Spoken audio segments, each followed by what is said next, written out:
O'zbekistonda shunday joy borligini bilarmidinglar? Videoni oxirigacha ko'ring, narxlari va aniq lokatsiyasini aytaman. Bu joy Qashqadaryo viloyati Shahrisabzda joylashgan bo'lib, hozirda juda ko'p chiroyli joylar bilan mashhur bo'lmoqda. Sayohatimizni birinchi bo'lib So'g'inbor tepasiga chiqishdan boshladik.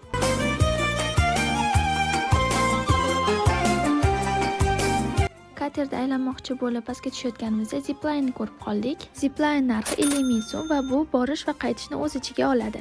Albatta bu adrenalinni his qilib ko'rishingiz kerak. Ziplinedan so'ng katerga qarab yo'limizni davom ettirdik.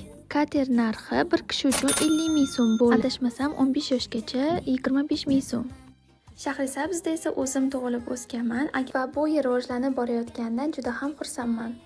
Uzoqdan oilaviy kelganlar uchun dachalar ham bor. Atrof shunaqa ham chiroyli edi, albatta borib ko'rishingiz kerak.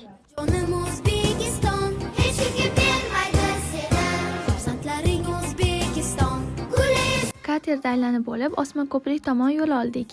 Osmon ko'prik tomon kirish narxi odam boshiga 5 ming so'mdan ekan. Ko'prik narxi esa 20 ming so'm. Balonda tepadan tushish narxi esa 10 ming so'm ekan. Video yoqqan bo'lsa, obuna bo'lishni unutmang va birga borishni xohlagan yaqiningizga videoni jo'natib qo'ying.